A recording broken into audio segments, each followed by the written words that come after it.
बॉलीवुड में जो फिल्में बना रहे हैं उनका डिस्टेंस इतना ज़्यादा हो चुका है एक नॉर्मल लाइफ से कि वो जो भी बना रहे हैं वो इतनी सरफेस लेवल चीज़ें दिख रही हैं, इतनी ऊपर से देखी हुई चीज़ें लग रही हैं, जबकि डे टू डे लाइफ में आपको साउंड्स भी सुननी पड़ती हैं। क्रिएटिविटी यहीं से आती है, sound, smell. When you are in a space जहाँ पे आप रह रहे हो तो उस स्पेस से ही आपकी क्रिएटिविटी निकलती है। कोई भी फिल्में करो, एक लोनलीनेस के भी बड़े डिफरेंट पार्ट होते हैं। इंडिया में बहुत इसकी लोनलीनेस को ऐसे दिखाते हैं कि ये बड़ा लोनली है एंड उसको कुछ चाहिए। उसको पता है कि इस चीज़ को ना तो लोग फिक्स कर सकते हैं, तो वो उस लोनलीनेस के साथ बड़ा कंफर्टेबल है। आज कमल स्वरूप ने फेसबुक पे लिखा था Bollywood is nothing but Bandra home videos. अभी वो लिख रहा है आर्यन खान गंगा जमनी तहजीब के प्रोडक्ट है। फिर इससे पहले उसने लिखा था Aamir Khan is father of Bollywood, Aamir Khan Phalke. Delhi आज ऐसा लग रहा है कि पूरी तरह से इनऑपरेटिव शहर हो गया, कुछ वॉर टाइप का कुछ हो गया है यहाँ पे, और कुछ भी नहीं हो रहा। इतना टाइम लग रहा है। ऊबर के अंदर मैंने 50 रुपये की टिप डाल दी, 60 की डाल दी, 100 की डाल दी, तब भी नहीं आ रहे, कुछ भी नहीं आ रहा। इतनी बारिश हो रही है, इतना मैड है, ऐसा लग रहा है बॉम्बे बन गया दिल्ली। बाप रे बाप रे। तो बड़ी मुश्किल से पहुँचा है ऑटो वाले के साथ फाइनली। मेरे को भी बहुत लेट हो गया इसमें गाड़ी में। अभी मैं आ रहा था, अभी गाड़ी में आते हुए मेरे को एक ऐड सुना मैंने कि दिवाली आ रही है ना, दिवाली के टाइम ऐड आने शुरू हो जाते हैं ना सारे प्रोडक्ट्स के, हर चीज़ के।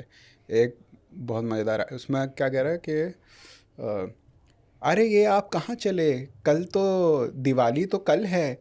अरे मैं जा रहा हूँ रेडियो पे, आप कहाँ चले, दिवाली तो कल है। अरे मैं जा रहा हूँ अपने पूरे परिवार को लेकर के TMS हॉस्पिटल। क्यों?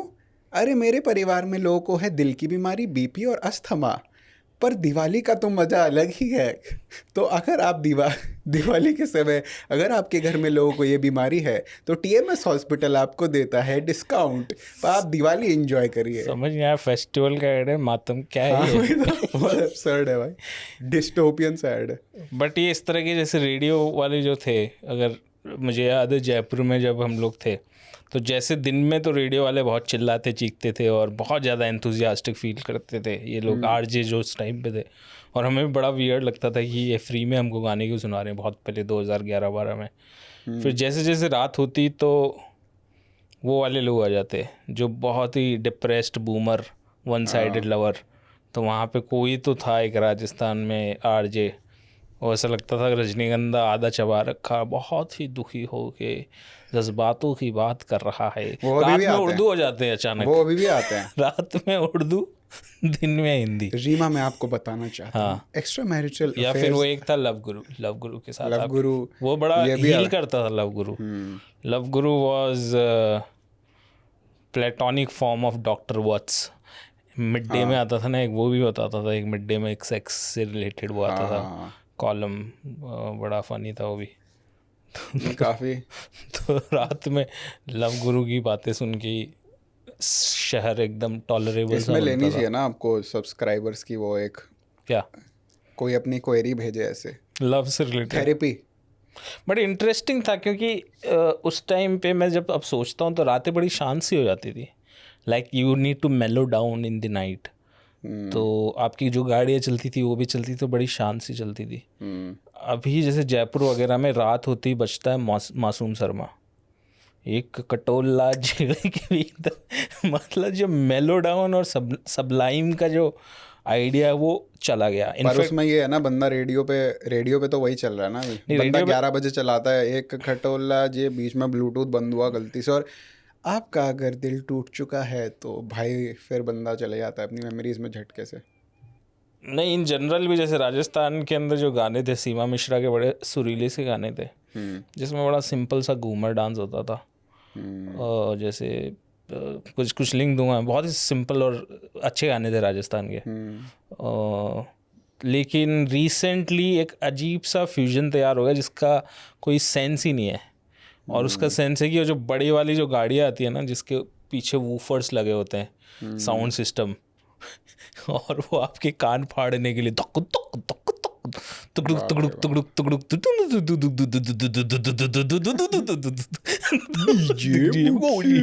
डीजे मुकेश मतलब भाई गाने के लिरिक्स है बियर है पिलाओ बियर वो एक इतनी वियर्ड काइंड ऑफ लाउडनेस चारों तरफ जो रिसेंटली हुई है, जिसके अंदर सबलाइम का आइडिया पूरा कट चुका है। मतलब थोड़ा सा स्लो डाउन सबलाइम, या फिर आप ऐसी चीज़ें पसंद करो। इनफैक्ट अभी बड़ा इंटरेस्टिंग है कि ये जो चल रहा था ये दुर्गा पूजा और पंडाल वगैरह, हाँ।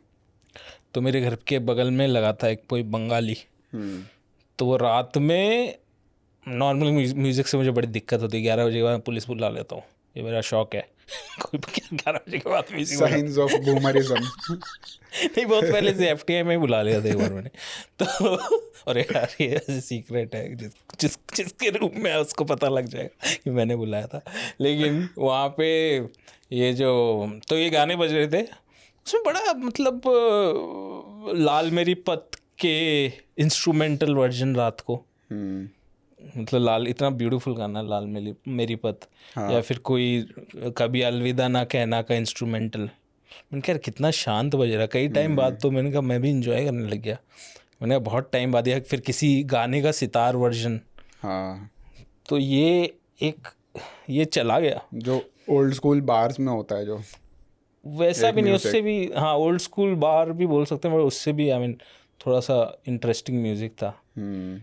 तो जैसे मैं इस थ्योरी को बहुत मानता हूँ कि जो हमारे न्यूज़ चैनल्स हैं, गवर्नमेंट को एक काम करना चाहिए, उसमें से बैकग्राउंड म्यूज़िक बंद करना चाहिए, क्योंकि आधी BP लोगों की इससे बढ़ रही है। जो म्यूज़िक बजता है, कोई भी न्यूज़ आ रही है, वो म्यूज़िक इतना एंजाइटी ड्रिवन होता है कि आपकी हमेशा BP बहुत हाई रहती है। हाँ,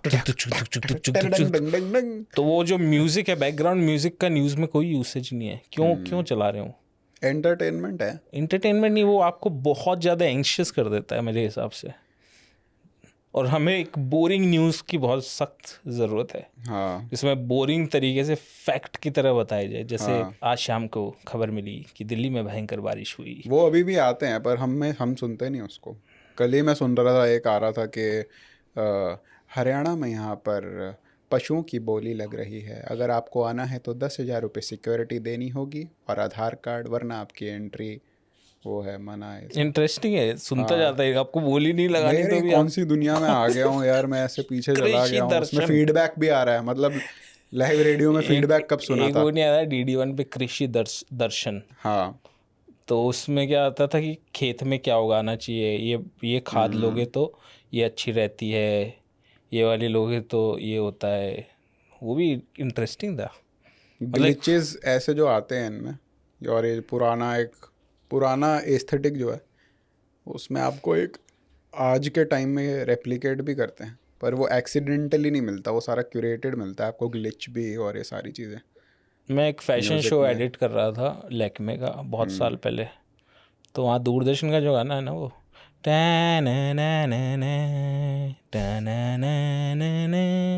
उसका किसी ने बहुत एक्सपेरिमेंटल इलेक्ट्रॉनिक वर्जन बना रखा था। हाँ, और फिर जो रैंप पे जो मॉडल चल रही थी उस गाने पे चल रही थी दूरदर्शन के।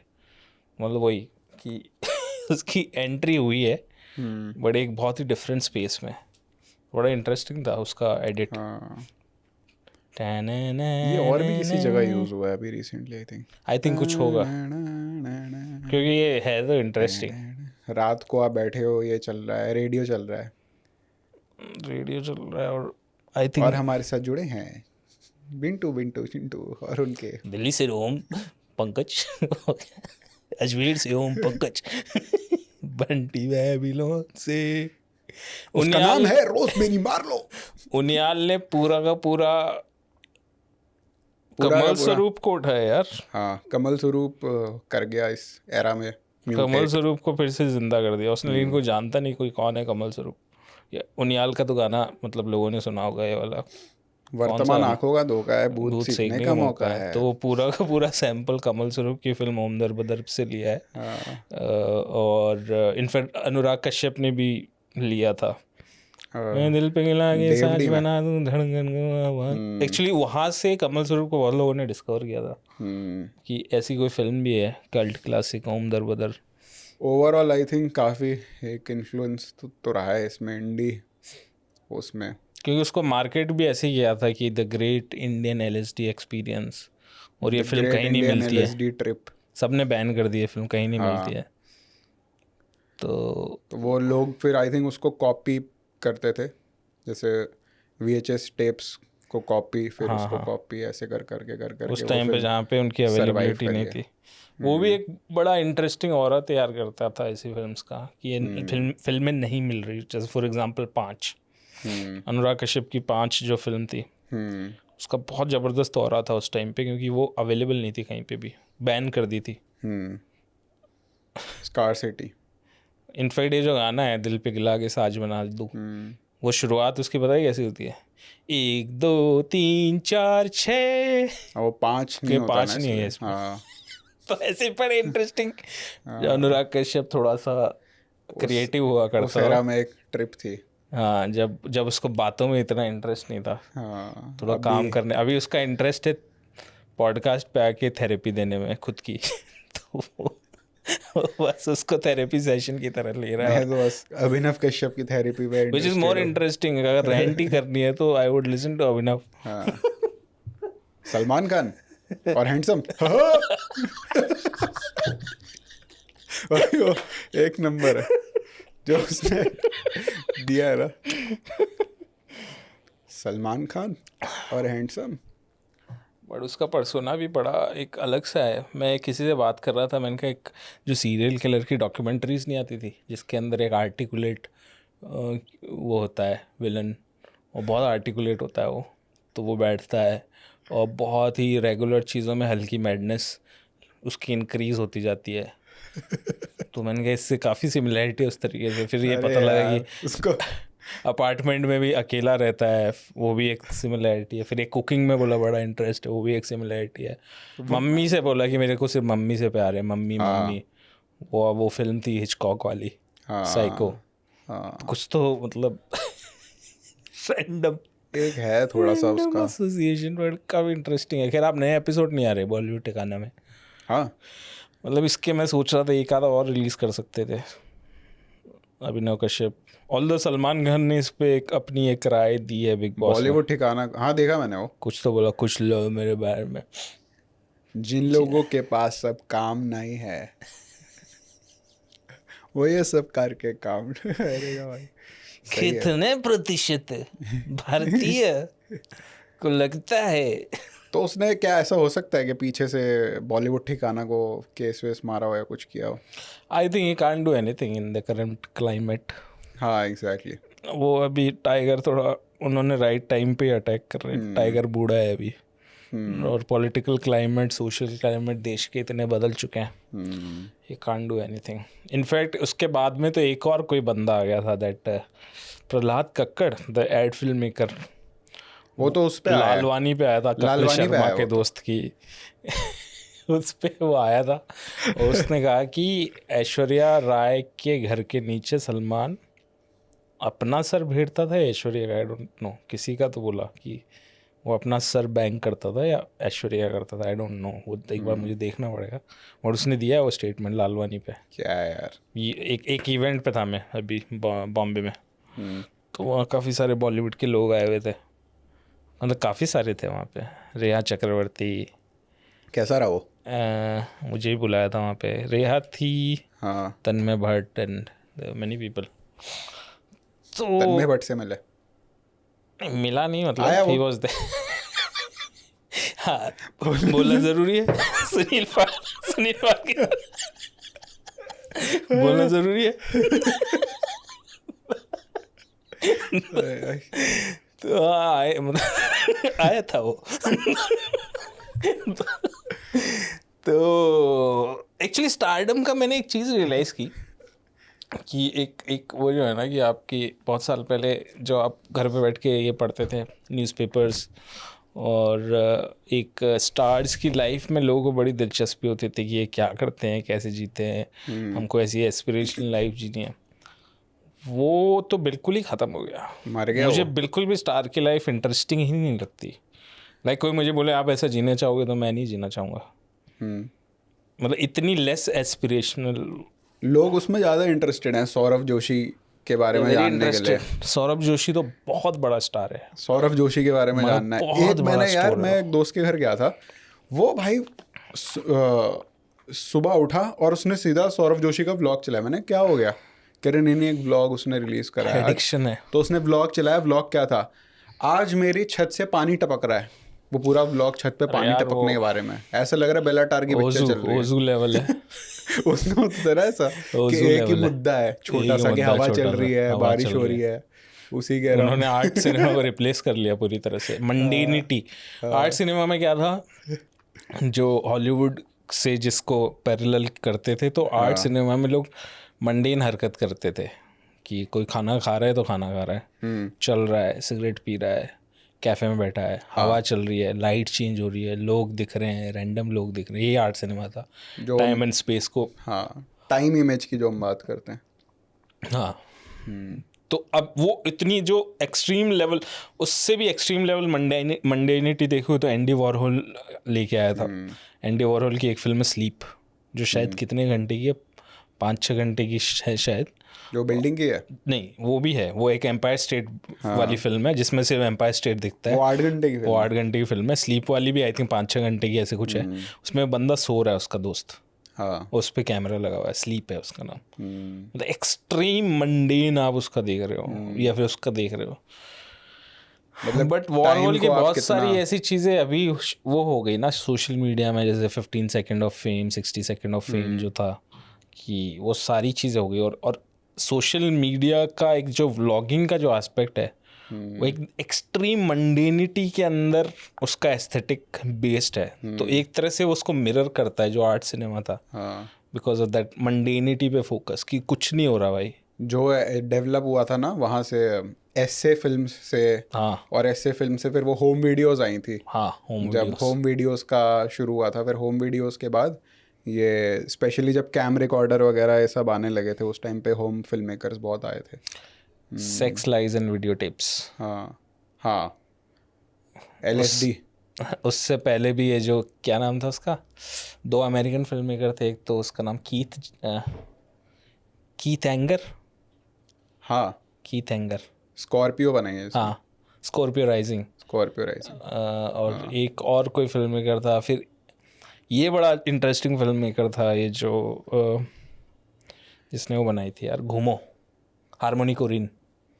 हाँ, तो ये लोग जो थे अमेरिकन सिनेमा के अंदर काफ़ी मंडीन मूवमेंट्स को कैप्चर कर उसने रहे थे। भी बोला है ना कि इशो स्पीड इज द न्यू टार्कोस्की। हाँ, उसने बोला है हाँ,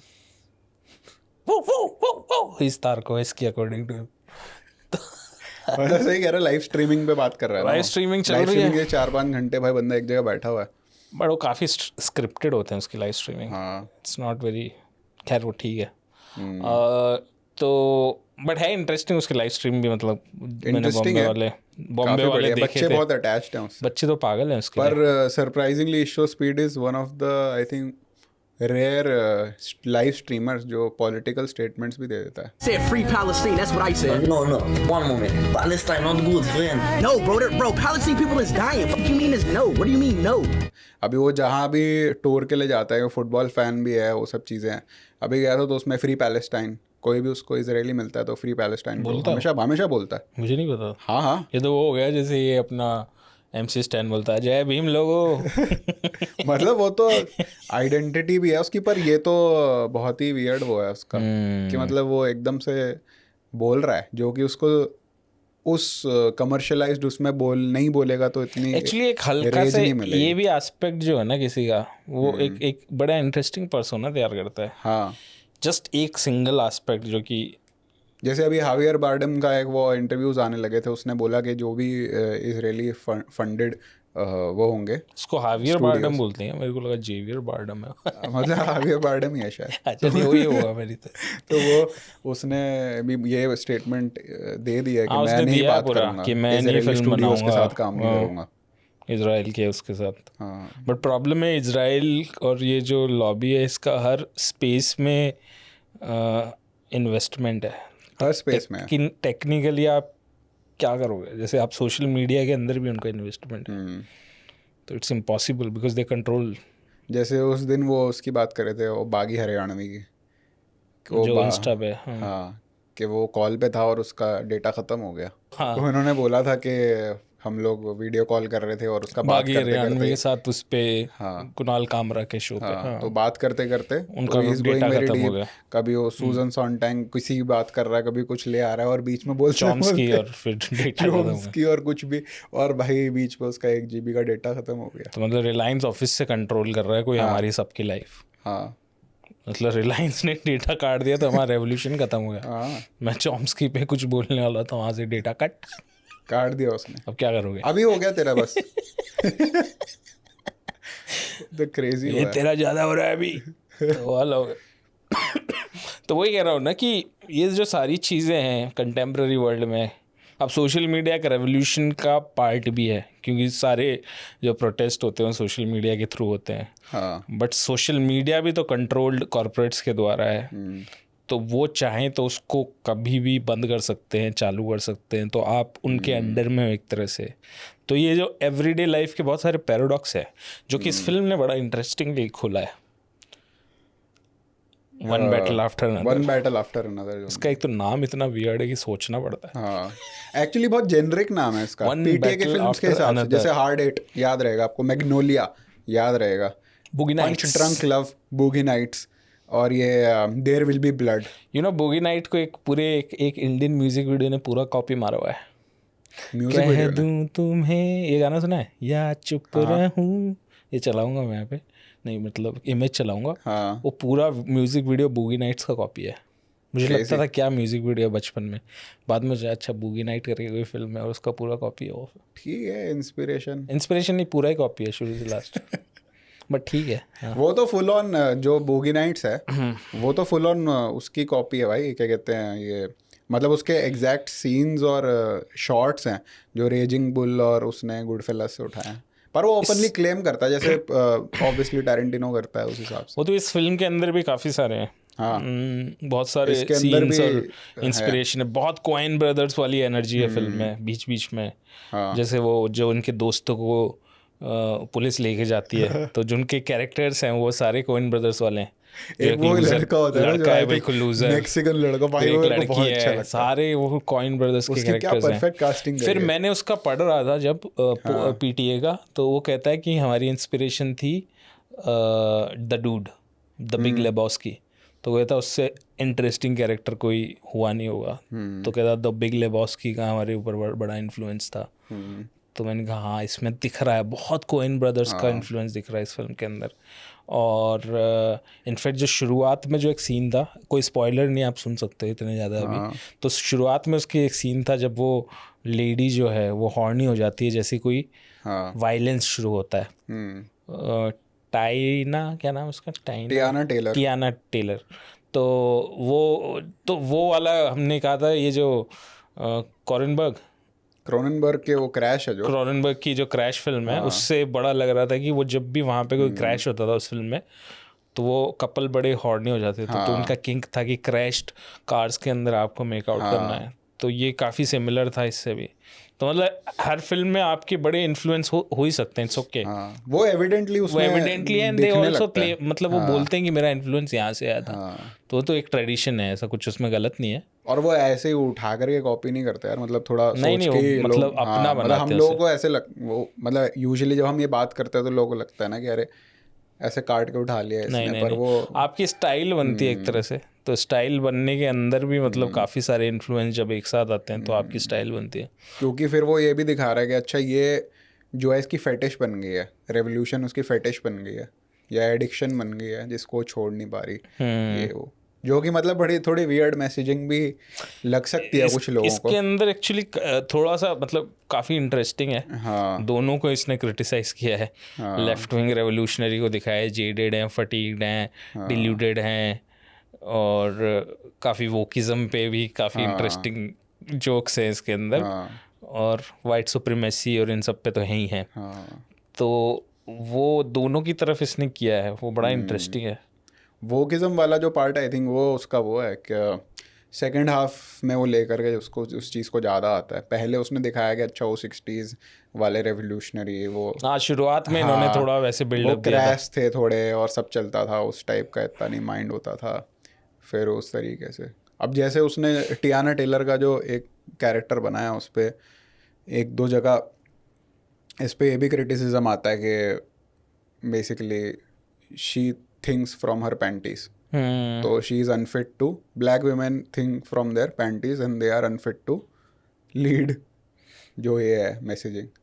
पर आई थिंक उसको बैलेंस भी उसने करा ही है, he is very smart with this, very smart. तो वो अब आप इसमें ये तो बोल सकते हो कि हाँ यार something is wrong, but I can guarantee you you will not find anything wrong because it's not about his intent, it's about वो बहुत शार्प फिल्म मेकर है, शार्प फिल्म, बहुत शार्प फिल्म मास्टर्स का एक हाँ अलग सीन होता है, बहुत शार्प है। जैसे आप टैरेंटिनो अब वो देखोगे क्या कहते हैं इनग्लोरियस बास्टर्ड्स, हेटफुल एट, आपको ऑफ लगेंगी कुछ चीज़ें, आप क्रिटिक कर Fact, सकते ये हो। फिल्म कितनी ऑफ है उसकी, once upon time in Hollywood, हाँ बहुत ऑफ फिल्म है ये, पर आप उसको बट वो क्रिटिसाइज नहीं कर जैसे पाओगे जैसे यार। आप पे बिल्ड होनी शुरू होती है फिल्म, वो एक अलग ट्रांस पे लेके जाती है, once upon time in Hollywood, पर फिल्म बहुत ऑफ है। हाँ, उसमें है परफेक्ट बैलेंस उसका, जो हम अभी बात कर रहे थे ना, टाइम इमेज, मूवमेंट इमेज, बहुत ही गजब है। जो वो जूस करता है ना उस चीज़ को, शुरू में कार आ रही है जो ऐसे मूड बनाता है भाई, बहुत खतरनाक है उसका।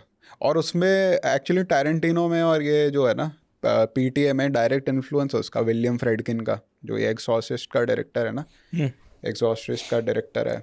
और ये फिल्म है फ्रेंच कनेक्शन, जो इन्होंने बेसिक जो सिनेमाटोग्राफी का पूरा इंस्पिरेशन है उसी फिल्म से लिया ये काफ़ी। इसने बहुत ज़्यादा वर्ल्ड सिनेमा से लिया है टेरेंटिनो ने। टेरेंटिनो की जो प्रोडक्शन कंपनी थी उसका नाम था बैंड पार्ट, बैंड अपार्ट, जो कि गोदार्द की गोदार्द की बड़ी फेमस फिल्म है। फिर और टेरेंटिनो से लिया उसने, धनुष ने वुंदाबार फिल्म। अच्छा हाँ वो उसका है ना, इंग्लोरियस बास्टर्ड्स में बोलते हैं ना वो, आई थिंक वुंदाबार, अच्छा, तो उसी से उठाया अच्छा वुंदाबार, वुंदाबार हाँ। फिल्म्स। एक और किसी फिल्म में दे टुक टेरेंटिनो रेफरेंस, साउथ बहुत इन्फ्लुएंस्ड है भाई टेरेंटिनो से। जिगरा में कुछ लिए ना जिगरा में some reference they give, I am sure वो बहुत रेफरेंस थे उस बट वो काफ़ी मुझे फोर्स्ड और वैसा लगता है, मतलब वो रेफरेंसिंग वाला गेम, बट एनीवेज हाँ। तो इनफैक्ट टेरेंटिनो बहुत सारी वर्ल्ड सिनेमा की फिल्म को मेन स्ट्रीम में लेके आया, जैसे वॉन्ग कार-वाई का इंट्रोडक्शन भी काफ़ी हद तक सिनेफाइल्स को उसने दिया था। तो इस तरह के मतलब हर फिल्म मेकर के बहुत सारे इन्फ्लुएंस तो होती हैं।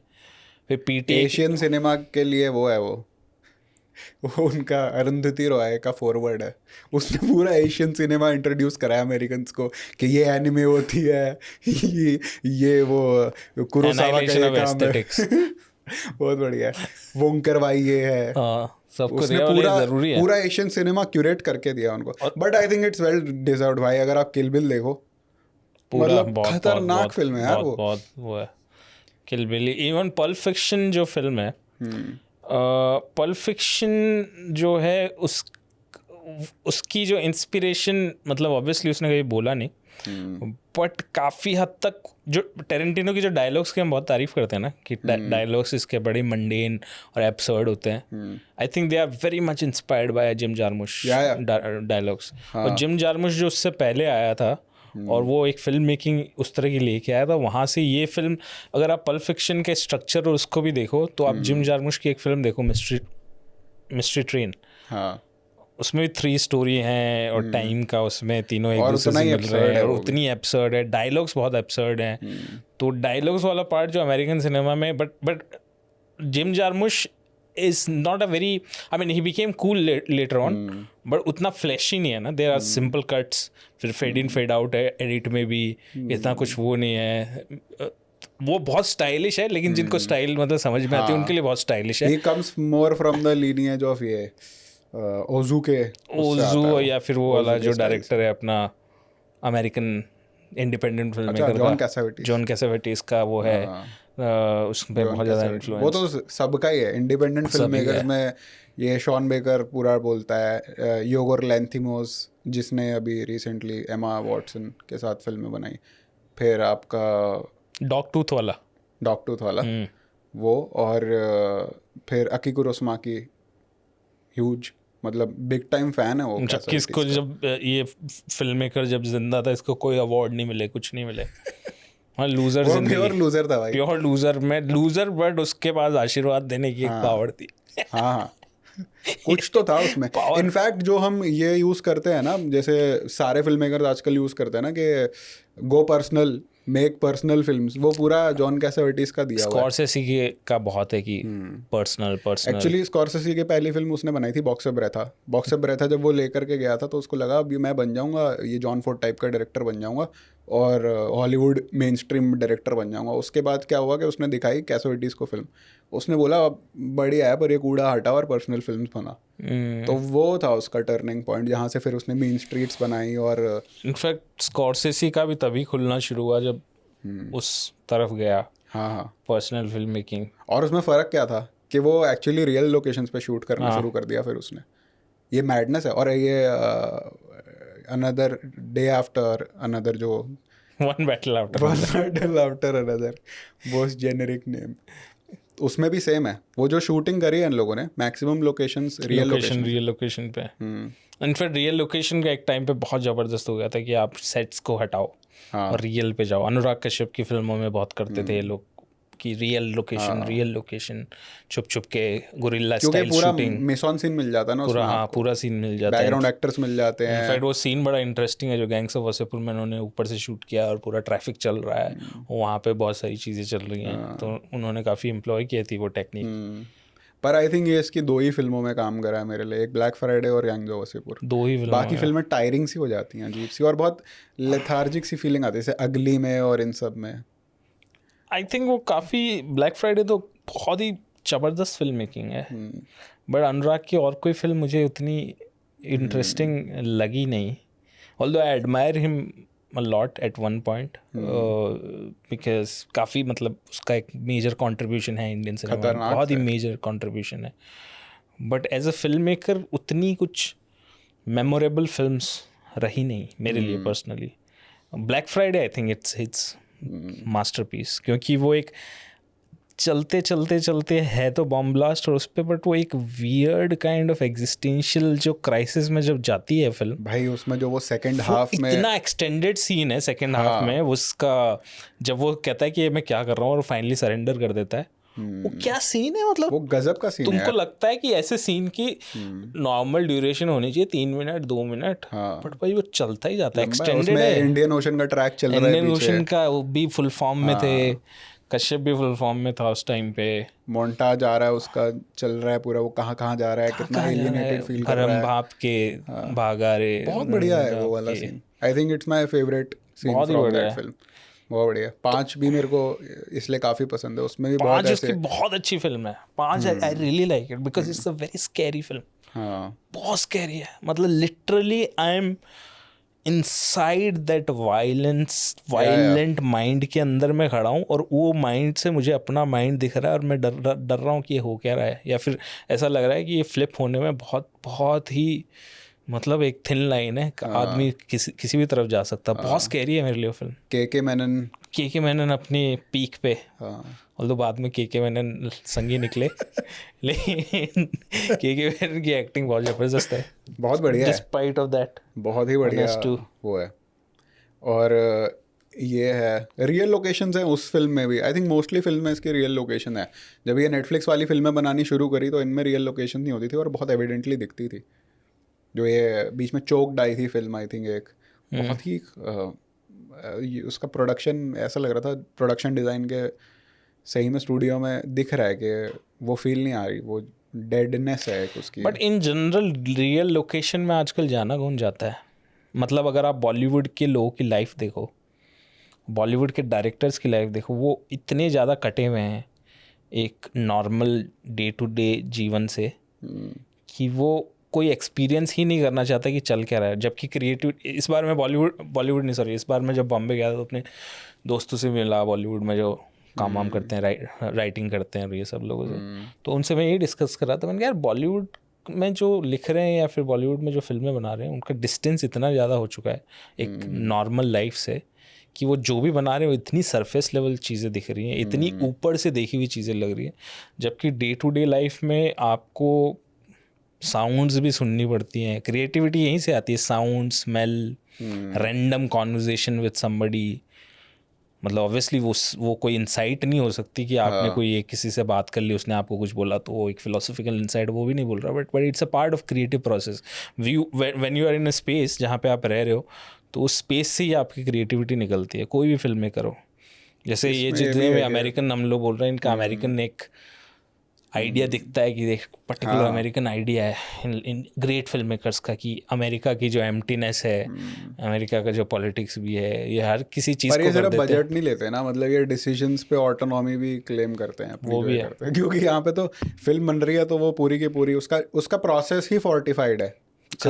स्टूडियो ने दीवारें खड़ी कर दी हैं, जैसे वो इजराइल की वॉल्स होती हैं जो उसमें, इसके बाहर तुम्हें दुनिया ही नहीं दिखनी चाहिए, क्योंकि वो सारी फिल्में सेम दिखती हैं, भले वो Z5 पे बन रही हो, नेटफ्लिक्स पे बन रही हो। अब तो वो क्वालिटी इंडेक्स भी मेरे को फ़र्क नहीं लगता, मेरे को तो सारी फिल्में लिटरली सेम लगती हैं कि मतलब एक सेमनेस ही है बहुत ज़्यादा लाइटिंग में, और ये भी बहुत नॉर्मलाइज्ड है कि जो एक्टर्स उस सीन्स में आ रहे हैं उनका हेयर एंड मेकअप बहुत डिस्ट्रैक्टिंग लगता है मेरे को। जैसे उनके हेयर जैसे हैं बाल वगैरह एकदम प्रिम प्रॉम तरीके से आते हैं, जो नेटफ्लिक्स के अमेज़ॉन की सीरीज़ होती हैं, और आपको पता चल रहा है कि यार मतलब एकदम फिक्स्ड हेयर है, कि मतलब भर के शूटिंग करनी है तो कुछ हिलना नहीं चाहिए, कंटिन्यूटी हाँ, कुछ इमेज की कोई ब्यूटी कुछ नहीं है, कुछ नहीं है। Beauty in that sense, that is a beauty की क्लीन है, दैट AI ब्यूटी है उसमें। यही तो पूरा उसमें था ये जो प्रॉब्लम, क्योंकि हमारे यहाँ तो स्टूडियो सिस्टम ऐसा वाला अब आने लगा ना, जैसे ये फ्रेंच न्यू वेव के टाइम पे आंद्रे बजीन वगैरह ने जो काहिरदू सिनेमा का जो जन्मदाता कह मैगजीन थी, हाँ, तो उसने ये बोला ही था उस टाइम पे कि मतलब उनका एक तरीके से एजेंडा था कि स्टूडियो क्वालिटी नहीं मेंटेन करनी हमको, we don't give a damn about studio quality, हमें स्पॉन्टेनिटी चाहिए, हमें रियलनेस चाहिए, हमें चाहिए एक्सीडेंट्स, वो मिलेंगे कैसे जब सब कुछ ही बंद हो रखा है। इनफैक्ट जो हम अभी बात कर रहे थे कि ये लोग बाहर नहीं जाते, इनको लोगों से मिलना नहीं है, क्योंकि एक लग्जरी भी है इनके पास, और इन्होंने अपने सिस्टम्स फोर्टिफाई करे हुए हैं, और डरते हैं बहुत ज़्यादा, बहुत डरते हैं बाहर निकलने से। और ऐसा नहीं है कि यूरोपियन भी बड़े अच्छे थे, ये बेचारे इसलिए गए क्योंकि जब वर्ल्ड वॉर हुई तो उसके बाद देसिका वगैरह ने जो बाइसिकल थीफ बनाई, इन सारी फिल्मों में ये भी एक बहुत इंपॉर्टेंट कंट्रीब्यूशन था इनका कि स्टूडियोज़ बॉम्ब कर दिए थे, तो स्टूडियोज़ ही टूट गए थे काफ़ी जगह पे, तो शूट क्या करेंगे, उसने बोला भाई अब स्टूडियो टूट गया तो सड़क पे शूट करेंगे।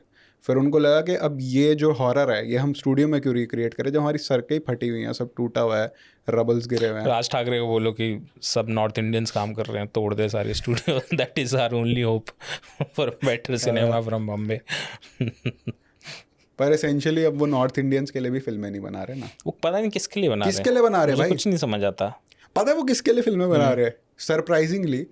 अगर आप जो एक पंजाबी गेस देखोगे, it is not very fond of the UP Bihar culture, क्योंकि स्किन टोन और बहुत सारी ऐसी चीज़ें होती हैं, लैंग्वेज, ठीक है, जो पर्सपेक्टिव है, मैं उस पर ज़्यादा नहीं जाना चाहता, वरना वो लोग स्टीरियोटाइपिंग बोल देते हैं उसको, बट ऐसा as if it doesn't hold any truth. नहीं, बट वो करते हैं ऐसा लोग, हाँ, लोग मतलब सोचते ये हैं है ही भाई, मतलब आप एविडेंटली देखोगे उनको, नॉर्थ इंडियन एक्टर्स और डायरेक्टर्स को, मैं उससे मिला जब पहली बार, वो बहुत सुंदर थी, वो बहुत गोरी एक्ट्रेस थी, मैंने उसको ली, ऐसी बातें होती हैं मतलब, तो ऑब्वियसली। बट लाइक ये जो फिल्में बना रहे हैं यहाँ पे, ऑब्वियसली उसमें अपर कास्ट पंजाबी लोग हैं काफ़ी जो बिजनेस ओनर्स हैं, but like they are making essentially films for cow belt middle class, Bareilly Ki Barfi audience जो है पूरी, उसको नहीं कैटर करोगे तो आपकी फिल्म कहाँ पे चलेगी, अंटिल अनलेस से सब पठान या फिर कोई ऐसी फिल्म। एक सारी फिल्में ऐसी आती है। कमल स्वरूप ने फेसबुक पे लिखा था, Bollywood is nothing but Bandra home videos. सच तो है। अभी उसने लिखा है कि आर्यन खान अभी वो लिख रहा है आर्यन खान गंगा जमनी तहजीब के प्रोडक्ट है। फिर इससे पहले उसने लिखा था Aamir Khan is father of Bollywood, Aamir Khan Phalke भाई। तो वो तो है मतलब, और ये जो इनफैक्ट जो एक्सीडेंट्स वाली चीज़ है ना, कि रोड पे कुछ एक्सीडेंट हो रहा है, वो व्लॉग्स बहुत अच्छा कैप्चर कर लेते हैं, या फिर कोई रील है रैंडम, तो वो जो क्रेजीनेस है स्ट्रीट का, उससे अच्छा तो आप कुछ दिखा नहीं सकते सिनेमा में, क्योंकि जो रील्स पे आ रहा है या फिर रैंडम कोई बंदा मिल रहा है, रैंडम कुछ चल रहा है और रील्स कैप्चर कर रहा है उस केओस को, तो सिनेमा मेरे लिए जो भी दिखाएगा वो बहुत ही इन्फीरियर काइंड ऑफ एक्सीडेंट्स होंगे उसके अंदर। और जो ये एक्सीडेंट्स होते हैं, ये आपने नोटिस करा बंदों को प्रॉब्लम क्या है? अरे सड़क पे जा रहा था, ओहो टिर्री, अब उसको प्रॉब्लम है कि टिर्री क्यों आ गई मेरी सड़क? टिर्री प्रॉब्लम्स मतलब है। वो है हाँ ई रिक्शा जो है, एक रील आती है, कॉन्टेक्स्ट भी दो भाई, इतना ही क्यों अरे समझ भूल गए गया, कि भूल भाई गया। Sorry, कि सबको सब पता है, सब इतने वेले नहीं है, sorry। इतने वेले नहीं है ये एक बंदा अगर आता है किसी को ये पता हो तो मतलब वो काफी हाँ, डीप तो होगा आपको यू इंस्टाग्राम नीड में। थेरेपी। किसको पता है कमेंट करके अभिनव बताइए। कश्यप के साथ आपको जाना चाहिए एक सेशन तो हाँ, बट इन जनरल वही कह रहा हूँ कि जो इनफैक्ट इन जो सरियल चीज़ भी थी, जैसे पहले बोलते हैं ना, it's very trippy film, it's very trippy film. You see they are no, अभी कोई ट्रिपी फिल्म्स नहीं देखी होगी तुमने बहुत सालों से, कोई एक्सपेरिमेंटल ट्रिपी फिल्म नहीं देखी होगी, क्योंकि वो ट्रिपीनेस रिप्लेस हो चुका है इंटरनेट से। इंटरनेट इतना ट्रिपी चीज़ें उसमें आ रही हैं जो रियलिटी है, बट वो अपने आप में इतनी ट्रिपी है कि अब कोई भी उतना मिस्टिसिज्म वाली कोई फिल्म बनाएगा, वो लगता है भाई क्या दिखा रहा है हमको, देख रखा है हमने सब। कुछ भी नहीं है उनको, चाहिए नहीं, मिस्ट्री नहीं चाहिए किसी वो नहीं चीज़ की, और वो प्रॉब्लम है। वो इंडिया से भी ख़त्म हो गया। जैसे इंडिया का जो आर्ट सीन था एक टाइम पे, it was based on mystery, mysticism और स्पिरिचुअलिटी, या फिर फ्रेम्स इस तरह की हैं कि वो बहुत स्लो हैं और माइथोलॉजी का उसके ऊपर एक प्रभाव है फिल्म के ऊपर, बट वो ओवर्ट नहीं है, वो बैकग्राउंड में चल रही है। और मतलब एक फिल्म की अंदर इतनी कोडेड इन्फॉर्मेशन है, जब तक आप माइथोलॉजी को नहीं समझोगे तब तक नहीं पकड़ पाओगे। तो वो सिनेमा, इंडिया का आर्ट सिनेमा जो था, जो काफ़ी फेस्टिवल्स में भी जा रहा था, वो डोमिनेट कर रहा था। बट रिसेंटली इंडिया को उन्होंने ऐसा देखना ही छोड़ दिया कि यहाँ पे कोई मिस्ट्री है, मिस्टिसिज्म है, तो वो भी थोड़ा क्राइसिस हो गया। जो लोग इस स्कूल से फिल्में बनाते थे, ये वो भी चेंज हो तो गया, है भाई, वो पूरी तरह से चेंज हो गया। Slow cinema slow cinema like is a better, वो खत्म हो गया वो, कि स्लो सिनेमा के लिए किसी के स्लो पास सिनेमा patience मार दिया एक तरीके से, patience और नहीं। नैरेटिव एक वो शुरू हो गया ज़्यादा, क्योंकि ये एक अजीब सा टर्न है। ये अजीब सा है कि कोई स्लोनेस को अब कोई वो नहीं है, स्लोनेस का सबलाइम जो हमने शुरू किया था, there is depth of sublime, वो नहीं है। बट मैं किसी को अक्यूज़ नहीं कर रहा कि आप लेके आओ, मैं खुद को भी देख रहा हूँ, तो मुझे भी याद नहीं आ रहा है कब मैंने कोई ऐसी चीज़ देखने की कोशिश करी जो बहुत स्लो है, और मैं उसको अप्रिशिएट कर रहा हूँ, मैं देख भी रहा हूँ। जैसे आज से 9 या 10 साल पहले, बट वो स्मार्टफोन का भी एक है, उससे हमारी ब्रेन की वायरिंग चेंज हुई। आपका attention problem बहुत 9-10 ज़्यादा है। साल पहले जब मैं आर्ट एंड एस्थेटिक पे था, तो एक फिल्म थी ऑक्सीहाइड 2, तो मेरे एक प्रोफेसर ने दिखाई थी, और वो फिल्म थी 3 घंटे की या 2.5 घंटे की, आई डोंट रिमेंबर। मतलब देखा तो मुझे 13 घंटे की लगी, बट ड्यूरेशन 2-2.5 घंटे की थी। उसमें कुछ नहीं होता, 3-4 फ्रेम्स है बस फिल्म में, 3-4 कट्स हैं, चाइनीज़ फिल्म है, उसमें से वो डंपलिंग बना रहे हैं और कुछ नहीं होता उसमें, बस ये चल रहा है 2.5 घंटे तक, ऑक्सीहाइड 2। तो वो मेरी लाइफ की सबसे बोरिंग फिल्म, बट मैंने देख ली, क्योंकि उस ऐसा कोई खास एंटरटेनमेंट बाहर चल नहीं रहा था। अभी ये कि तू मेरे को 1 मिनट भी बोर करेगा, 5 मिनट भी बोर करेगा, I don't have patience for that. मेरे पास फ़ोन है अपना, एंटरटेनमेंट का मेरे पास बहुत बड़ा टूल है, and I will view you as a very inferior form of attention जहाँ पे मैं देना चाहूँगा। तो वो प्रॉब्लम हो गया, तो उससे कोई भी सबलाइम स्पेस अपने आप ही किल हो जाएगी।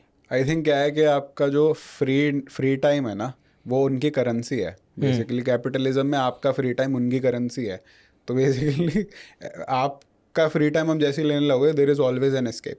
जैसे ये जो फिल्में हैं जो हम अभी बात कर रहे थे पोस्ट वर्ल्ड वॉर वाली, इनमें प्रॉब्लम है था, जैसे हमने एंटोनियोनी वाली फिल्म देखी, ला नोटे और उसकी एक्लिप्स, ये सारी फिल्में, इनमें क्या होता है कि यूजुअली कोई एक चीज़ होती है और उसके बाद एक लिम्बो आ जाता है। कोई एक इंसिडेंट हुआ, जैसे रात में उसको अपने वो जो फिल्म है क्लिप्स में शायद वो मिलने जाता है हॉस्पिटल में, हाँ, तो उसमें वो जाता है और उसके बाद फिर एक लंबा गैप आ जाता है। कोई एक चीज़ होती है जिसके बाद वेटिंग होता है, there is lot of waiting. तो आप क्या, you don't have to wait in for anything. ये है कैरेक्टर अब A to B चला जाएगा ना डायरेक्ट। वो Direct चला जाएगा। बीच का जो टाइम था, जो aspect cinema actually unique form, जितने भी थियरिस्ट थे वो ये कहते थे कि सिनेमा इसलिए यूनिक है क्योंकि टाइम के साथ अनफोल्ड हो रहा है। जैसे पेंटिंग वो सीधी है, एक टाइम उसमें कुछ एस्पेक्ट नहीं है, बट सिनेमा में आप टाइम के साथ अनफोल्ड हो रहे हो धीरे धीरे, तो it makes it very interesting. किताब पढ़ रहे हो तो आप किताब साइड में रख देते हो ना। हाँ, फिल्म का ऐसा नहीं होता, फिल्म आपको एक ही बार में देखनी और होती है चलती रहती है वो। हाँ। और तो वो एक व्यूइंग एक्सपीरियंस भी काफ़ी सारा चेंज हो गया है फिल्म मेकिंग, फिल्म को देखने का और उसको अप्रिशिएट करने का। ये हो गया। बाकी उस टाइम पे एक इनका ये भी था कि जैसे लोगों के साथ ये चीज़ हुई थी कि अभी एकदम से जब बम फटा कुछ हुआ तो उनको पता ही नहीं कि भाई इतनी बड़ी वॉर हो गई, ये सब हो गया, अब हम करें क्या। तो बेसिकली जो आपके कैरेक्टर्स हैं, जो आपकी फ़िलॉसफी है, बेसिकली डेलुइस जो इसके बारे में बात करता था वो बोलता था कि ये जो सारे फिल्म मेकर्स हैं, एंटोनिनी या पुराने जितने भी, जिनके ओजू की बात करता है, वो तो खैर वॉर से पहले का है, लेकिन उस टाइम पे जितने फिल्म मेकर है वो बोलता है कि I see them as philosophers, as thinkers who are thinking through image. या तो आप इमेज के थ्रू थिंक कर रहे हो, तो यू आर नॉट सेइंग कि भाई अब इसका ये सोल्यूशन है, अब ये है, अब ऐसे करो, पुलिस बुलाओ और किसी की मदद करो, कुछ नहीं है। वहाँ कैरेक्टर्स बस लिम्बो में हैं, वो एक्चुअली एब्जॉर्ब कर रहे हैं, और उसमें ये है कि वो इतने शॉक में है कि अब वो बता नहीं सकते। जैसे अब उस औरत को पता है एंटोनिनी की फिल्म में कि यार ये आदमी मेरे लायक है नहीं, मैं इसके साथ फंस गई हूँ, और ऊपर से हमारा दोस्त है, उसका ये हाल है। वो लिम्बो में है कि वो क्या करेगी इस बारे में। मतलब there is something that has happened to you which is very common in these films, something that has happened जिसको आप बोल नहीं सकते, जिसको आप बता नहीं सकते। बता सकते हैं, आप बोलना ही नहीं चाह रहे हैं और आप उसके साथ जी रहे हैं। जैसे लानोते में वो कैरेक्टर है जो गर्ल का, वो अचानक से सिटी में वॉक करने निकल जाती है और उसके साथ हम वॉक कर रहे हैं और उसके अंदर कुछ चल रहा है, इमोशनल अपहीवल चल रही है, और बाहर जो सिंबल्स हैं हम समझ पा रहे हैं कि उसके अंदर क्या चल रहा है। वो कुछ बोल नहीं रही यार, वो मैड सीन है क्योंकि वो बोल नहीं रही। नॉर्मली क्या होता है फिल्म में बोल देते हैं आज मैं बड़ी उदास हूँ या फिर कुछ भी शुरू हो जाता है। आजकल की फिल्में की ऐसी है कि छोड़ो यार, किसी पर डिस नहीं करूँगा कुछ बोलने वाला था, बट उसमें नॉर्मली डिस नहीं करेंगे तो डिस्कोर्स कैसे होगा। तो वो आजकल की फिल्मों में हर चीज़ को बोल देते हैं, बट फिल्म को सिंबल, मेटाफर और इनका किस तरह से, स्पेस का किस तरह से ब्यूटीफुली यूज़ किया जाए, क्योंकि जिस स्पेस में आप शूट कर रहे हो वो एंटोनियोनी का ये था कि वो स्पेस अपने आप में कैरेक्टर्स का इनर वर्ल्ड है। तो वो स्पेसेस को जिस तरह से दिखाता था, आप उसको बिना कुछ कैरेक्टर के बोले आप समझ सकते हो कि इसके अंदर क्या चल रहा है। तो आप एज अ व्यूअर हमेशा कनेक्शंस बिठा रहे हो, तो इतना ब्यूटीफुल वो प्रोसेस है, कनेक्शंस बिठा रहे हो, पजल सॉल्व कर रहे हो। क्योंकि वो कैरेक्टर जो हैं वो अभी उन स्पेसेस से नया रिलेशन बना रहे हैं। जैसे वो कहता है कि इसके डेलुइस के उसमें ही, आई थिंक जो टाइम इमेज के उसमें, वो सिंपल एक टर्म होता है उसके लिए, मैं भूल गया, स्पेस, एनी स्पेस व्हाटएवर करके कुछ टर्म होता है। तो उसमें बेसिक ये बात है कि वॉर के बाद जब ये सब चीज़ें हुई, नॉर्मल स्पेसिस से मेरा रिलेशन जो है वो रप्चर हो गया। मुझे पता ही नहीं है कि अब इस स्पेस से मेरा रिलेशन क्या है। आपका जो सिंबल, जो आप दिमाग, आप में चीज़ें थी, जो आपके थॉट्स आते थे, वो सब चेंज हो गए हैं स्ट्रीट्स को देख करके। तो आपने एक इमेज देखी होगी, उसमें क्या, पैलेस्टाइन बिफोर दिस, बहुत फेमस है वो, एक टाइम लैप्स या इमेज, एक ही ट्राइपॉड लगा हुआ है, वो हटता और वो अभी दूसरा जो बॉम्बिंग के बाद पूरा you don't think about any. वो था उसका एनी स्पेस व्हाटसोएवर, डेल्यूश का कंसेप्ट था। हाँ। तो वो कई उसके बारे में बोलता है कि एयरपोर्ट वेटिंग रूम जो होते हैं उनका कोई लॉजिक नहीं होता, they are any space whatsoever. तो इस तरह की जो ट्रांजिशन वाली जगहें होती हैं जिनका कोई लॉजिक नहीं होता, तो वो उनके बारे में बात करता है एनी स्पेस व्हाटसोएवर में। तो वर्ल्ड इज इन ट्रांजिशन, क्योंकि बेसिकली उसका जो पूरा फिलॉसफी है वो बर्गसन वाली फिलॉसफी है, हेनरी बर्गसन के जो प्रोसेस फिलॉसफी है कि टाइम पे पूरा कि अगर ये जूता है तो ये जूते की एसेंस जो है, इसकी कोई ऑब्जेक्ट नहीं है बल्कि इसका प्रोसेस है। मतलब कोई भी चीज़ को आप तब जान सकते हो जो वो अपने प्रोसेस के पीक पे है। तो ये है, मतलब कि अगर एक बच्चा पैदा हुआ तो आप उसको अभी थोड़ी जज कर लोगे, आप उसको उसकी यूथ के प्राइम पे जज करोगे कि इसकी क्या वैल्यू है, बिल्कुल, इस इंसान की। तो वो उसका पूरे प्रोसेस का। तो इमेज के बारे में भी यही बात करता है, थॉट के बारे में यही बात करता है कि इमेज जो है, आप जब टाइम के प्रोसेस को एक्सपीरियंस करोगे तो वो ज़्यादा इंपॉर्टेंट है रादर देन कहीं पहुंचना और पहले क्या हुआ है उससे टाइम को एक्सपीरियंस करना, टाइम के प्रोसेस को।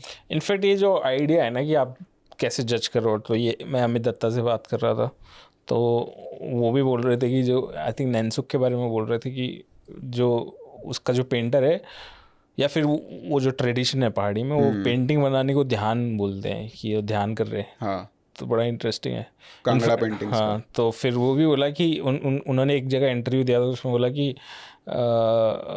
फिल्म मेकिंग मैं इसलिए करता हूँ कि मेरे लिए थिंकिंग का प्रोसेस है। मैंने फिल्म मेकिंग छोड़ दी, या फिल्में, मैं बहुत सारी फिल्में बनाते हैं, तो फिल्म बनानी मैंने छोड़ दी, तो मेरी थिंकिंग ही ख़त्म हो गई। तो मेरे लिए थिंकिंग का प्रोसेस है। इमेज आपका मीडियम है ना, फिलोसफी मीडियम है, और वो कंफ्यूजिंग है। हम्म, मतलब आप कुछ मन की बात कर रहे हो खुद से तो हर आर्ट प्रोसेस कोई ना कोई सेल्फ के साथ कॉन्वर्जेशन है।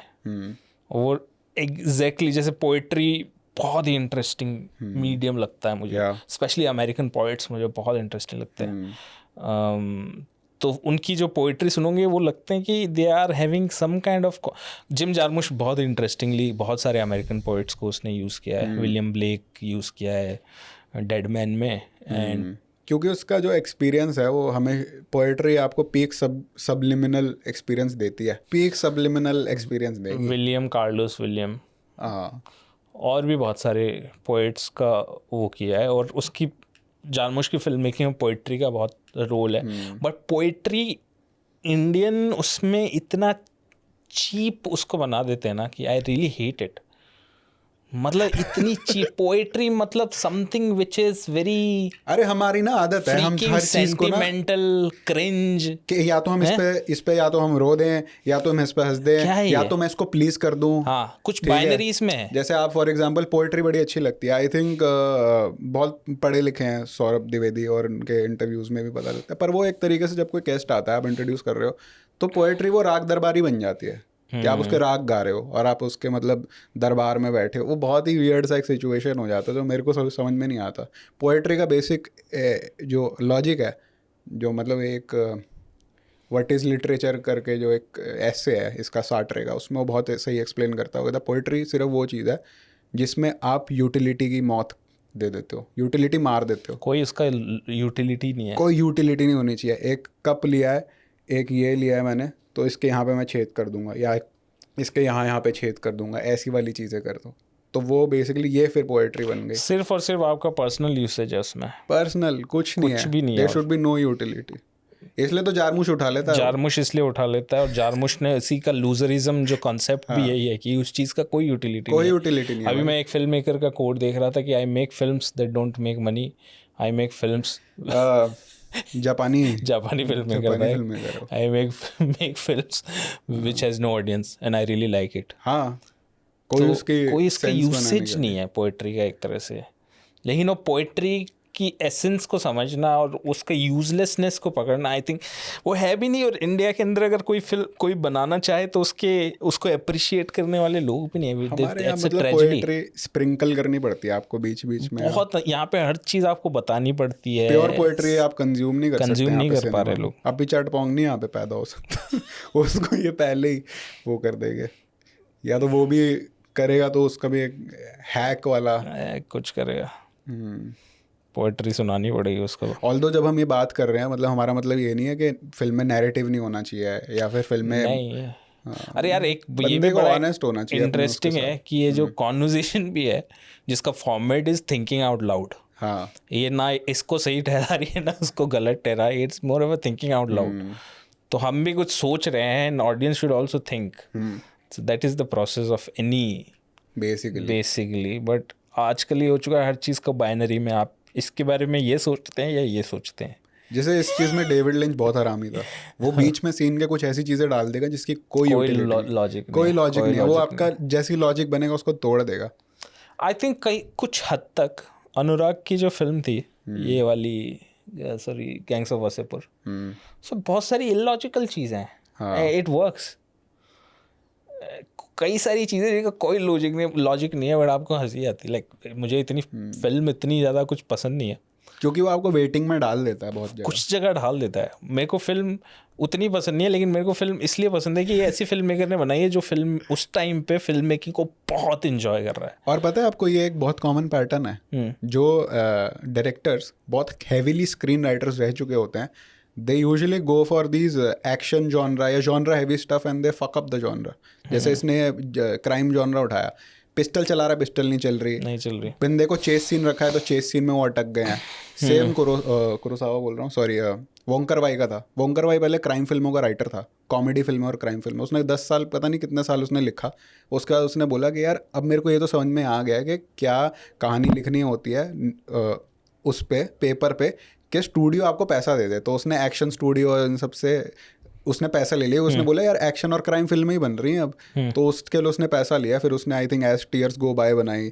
फिर आगे की जो फिल्में बनाई आप उसमें देखोगे एक क्राइम का बैकग्राउंड होता है, पर उसका है कि भाई मैंने बजट ले लिया क्राइम की फिल्म का, अब मैं अपनी वहाँ पे काटूंगा। तो ये स्क्रीन राइटर्स हैं जो बोर हो गए एक पॉइंट पे। उन्होंने बोला भाई हमें नहीं लिखनी है स्क्रिप्टें विप्टे, उनको टेस्ट आ गया है सिनेमा की इमेज का। और अब बट वो तो काफ़ी सारे लोग करते हैं ना कि आप एक्सपेक्टेड से अनएक्सपेक्टेड कुछ क्रिएट करो, या फिर कोई क्रिमिनल है बट वो लूज़र भी है, और जैसे शार्प शूटर है वो लूज़र है। एशियन सिनेमा में बहुत एशियन सिनेमा में examples बहुत एग्जाम्पल हैं। जो इनफैक्ट ये जो इस पंकज आडवाणी की जो फिल्म थी उर्फ प्रोफेसर, काफ़ी क्लासिक कल्ट फिल्म है ये बहुत भी। तगड़ी पिक्चर है। तो रिकमेंडेशन पता नहीं मिलेगी कि नहीं। आजकल का दुनिया भी मूवी वाला, मैं बूढ़ा हो गया यार, मूवी और ये पूरा क्यूरेटेड वाले मूवी पे नहीं मिलेगी वो, तो कहीं मिलेगी नहीं है। पागल सी प्रॉब्लमेटिक सी फिल्म है। बहुत प्रॉब्लमेटिक फिल्म है, पागल सी फिल्म है। और मतलब और उसमें लूजर्स के अलावा इसका कोई यूटिलिटी नहीं है उस फिल्म की, क्यों बनाई और वो डिजिटल एस्थेटिक है उसका, डिजिटल एस्थेटिक है। इनफैक्ट डिजिटल, दिल्ली में एक डिजिटल फेस्टिवल था, वहाँ पे स्क्रीन हुई थी बहुत साल पहले, तो वहाँ पे भी था। इनफैक्ट उससे पहले भी जैसे एक फिल्म है ला समुराई, कौन फिल्म मेकर था वो? उसमें एक बहुत मेरा फेवरेट पंजाबी एक्टर है, एलन टिल्लो। तो ये जॉन पियरे मेलविल। तो इसका था कि एक वो है गैंगस्टर है, बट वो बड़ा लोनली लाइफ जी रहा है, और बड़ी स्पिरिचुअल सी फिल्म मेकिंग है, फिल्म है। इवन जो ये है अपनी फिल्म, ये जो फिल्म है ना इसकी, पाओलो सोरेंटिनो की जो फिल्म है कॉन्सिक्वेंसेस ऑफ लव, तो उसके अंदर भी एक गैंगस्टर है, but it's not really a gangster film. वो एक गैंगस्टर की अजीब सी लोनलीनेस है, क्रिंज लोनलीनेस नहीं है, मतलब वो अजीब सी है, मतलब he is done with life. एक लोनलीनेस के भी बड़े डिफरेंट पार्ट होते हैं। एक लोनलीनेस का ये नहीं होता कि आपको लोग चाहिए, that you are searching for people. एक लोनलीनेस इंडिया में बहुत इसके लोनलीनेस को ऐसे दिखाते हैं कि ये बड़ा लोनली है एंड उसको कुछ चाहिए इंडियन फिल्म मेकिंग में, और ऐसे कि ये लोनली है। बट हॉलीवुड में भी दिखाते हैं कई बार is lonely, searching for something. But एक डिफरेंट तरह की डिटैच लोनलीनेस है जिसके अंदर उसको पता है कि इस चीज़ को ना तो लोग फिक्स कर सकते हैं, या फिर ज़्यादा लोग आएंगे तो उसकी रिदम को और डिस्टर्ब करेंगे, तो वो उस लोनलीनेस के साथ बड़ा कंफर्टेबल है। तो उसकी कोई रिक्वायरमेंट नहीं है ना, तो लाइफ से he is done with life. तो ऐसे कैरेक्टर्स बड़े इंटरेस्टिंग, वो इस फिल्म में कॉन्सिक्वेंसेस ऑफ लव, वो वाली लोनलीनेस की। कश्यप ने वाले कैरेक्टर अपनी फिल्मों में पहले काफ़ी उठाए हैं। लोनली मेल लोनलीनेस एपिडेमिक आजकल चला हुआ है। नहीं, बट यही मैं कह रहा हूँ, वो अलग लोनलीनेस है, वो मुझे इतनी इंटरेस्टिंग नहीं लगती। नहीं वो तो मेड अप शिट है, मेड अप है वो। मैं वो कह रहा हूँ कि एक अलग तरह की, जैसे मैंने एक पॉडकास्ट में बताया था बहुत पहले कि मेरे एक जो मामा थे, मामा नहीं थे, मतलब दूर के कोई रिश्तेदार थे, पुणे में रहते थे वो, और शाम को अकेले रहते थे पूरे अपार्टमेंट में, एंड शाम को दारू भी पीते थे 2-3 peg. But he was done with life, no interest in the world, nothing, कुछ भी नहीं, अकेले ही थे, और कोई उनको एंथुजियाज़म भी नहीं था, और ना इस चीज़ की एंजाइटी थी कि उनको एंथुजियाज़म नहीं है लाइफ में। ही वो very sorted with his loneliness. तो एक बड़ा इंटरेस्टिंग सीन था कि मैं गया मिलने, तो मैंने कहा आप टीवी क्यों चालू रखते हो रात को? वो जो एक पैग दूसरे रूम में बन रहा है, बाहर टीवी चालू था, उस पर आज तक चल रहा है और आज की शाम की खबरें इधर वो सब चल रहा है, और वो दूसरे रूम में बैठ के पैग कर आराम से पी रहे हैं, कुछ नहीं, ना फ़ोन ना कुछ, चुपचाप ऐसे बैठे रहते हैं। तो मैंने कहा आप टीवी क्यों चला रहे? टीवी तो बंद कर दो, पूरा दिन टीवी चालू रहता है। और उनका बोलने का स्टाइल, नहीं थोड़ा घर में आवाज़ रहती है थोड़ी सी, सूनापन कम लगता है। मैंने कहा अच्छा। अंडरस्टैंडेबल। फिर अगले दिन बोला कि अगले दिन मैं सुबह उठा तो बोलते हैं कि अरे सुन, मैं कहीं जाना है मुझे हॉस्पिटल, तबीयत ख़राब है। तो मैंने कहा मैं चलूँ? नहीं, बहुत टाइम लगता है, बहुत बोरिंग जगह, हॉस्पिटल तुम्हारी लायक जगह नहीं है, बैठो आराम से, यहीं बैठो। तो मैंने कहा ठीक है। फिर शाम को आए वो, पूरा दिन में वेट किया, खाली उनका अपार्टमेंट, कुछ नहीं है करने को, मैं भी इधर भटक रहा हूँ। बहुत उस टाइम पे स्टूडेंट था FTA में। तो फिर फाइनली शाम को आए तो मैंने कहा अंकल क्या हुआ? कुछ नहीं, मलेरिया है। मैंने कहा मलेरिया हो जाता है ठीक 4-5 दिन में। अभी है वो? अब बात नहीं मेरी कई साल से। फिर उन्होंने बोला सुन ना, शाम को नीचे चलते हैं अपन, यहाँ पे बहुत बढ़िया चाइनीज़ रेस्टोरेंट है, लेट्स चाइनीज़ रेस्टोरेंट पे चलते हैं। तो मैंने कहा ठीक है अंकल, चाइनीज़ रेस्टोरेंट चलते हैं। फिर वो मेरे को लेके गए। जैसे हम नीचे उतरे तो गणपति का पुणे में सेलिब्रेशन चल रहा था उस टाइम पे। तो उनके जो सोसाइटी वाले उनके आगे भाग के, अरे अरे सुनिए जी, नहीं नहीं नहीं नहीं नहीं नहीं नहीं प्रसाद लेना पड़ेगा। बोले नहीं नहीं नहीं, हम लोग चाइनीज़ खाने जा रहे हैं। तो बोले नहीं नहीं नहीं नहीं नहीं नहीं ऐसे कैसे, हम नहीं जान देंगे। तो उन्होंने प्लेट थमाई, उसमें लड्डू दिए, 2 लड्डू दिए, भुजिया दिया, समोसा दिया, गुलाब जामुन दिया, और दोनों हम प्लेट लेके खड़े। क्रेजी। हाँ, फिर मेरी तरफ देखते हैं, खाने को तो मजो किरकिरो करती हो। तो मतलब Crazy एक भाई। बहुत ही इंटरेस्टिंग है। जैसे एयरपोर्ट पे मुझे लेने आते थे वो, कभी कभी हमारी बात ही इतनी होती थी, मतलब बहुत ही 2-3 लेने आते थे एयरपोर्ट पे। तो जैसे मेरी फ़्लाइट डिले हो गई एक बार 2.5 घंटे, तो फिर मैं आते ही मेरे को बहुत बुरा लगा। मैंने कहा 2.5 घंटे से बैठे हैं यार। तो मैं गया उनके पास, मैंने कहा रियली सॉरी। मैं तो वही कह रहा, सॉरी मेरी फ़्लाइट डिले हो गई, मुझे नहीं पता था, सॉरी अंकल। बोलते नहीं ठीक है, मैं तो सो गया था अंदर, कोई ख़ास बात नहीं है, पुणे तो वैसे भी आलसियों की जगह है। तो ये जो ऐसे कैरेक्टर्स हैं ना, जो जिनकी लोनलीनेस को आप डिफाइन नहीं कर सकते, ना वो फैशनेबल है ना वो किसी के लिए है, इट्स वेरी वियर्ड। ये वैसा लग रहा है कि वो पेरिस टेक्सास खत्म हो जाती है, टेक्सास टाइप की खत्म हो गई है फिल्म, और अब यहाँ से शुरू हो रही शुरू हो रही है। There is no solution. है। हाँ, तो इंटरेस्टिंग। ये बड़ा इनफैक्ट अमेरिकन पोइट्री में इस तरह की लोनलीनेस को बड़ा एक्सप्लोर करते हैं बहुत सारे पोइट्स। तो क्योंकि उनके यहाँ वो इंडिविजुअलिज्म का बहुत इंडिविजुअलिज्म का एस्पेक्ट है। तो इंसान को ऐसे अकेले उसमें यहाँ देखते पे आपको अकेले नहीं छोड़ा जा सकता, which is might be a good thing.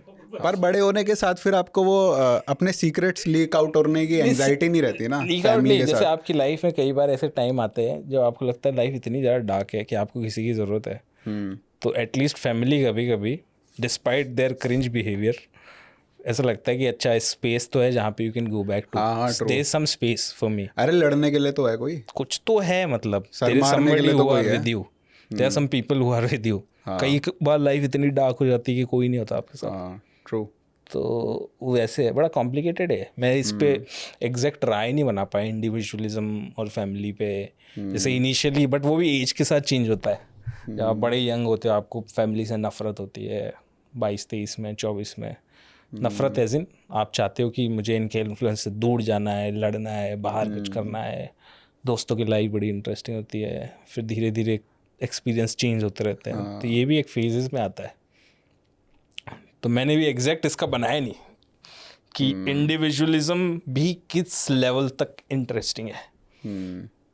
जैसे US स्टाइल का इंडिविजुअलिज्म है वो किस लेवल तक इंटरेस्टिंग है, और इंडियन स्टाइल का ये जो पॉल थॉमस एंडरसन इस चीज़ में बड़ा इंटरेस्टिंग है। वो बनाता है ऐसे फिल्में जिसमें मतलब एक इंडिविजुअल कैरेक्टर भी है और उसके अराउंड क्या चल रहा है। और कोरियन फिल्में मज़ेदार है उस चीज़ के लिए, पॉलिटिकल फिल्मों को डिलीवर करना सैटायर के साथ।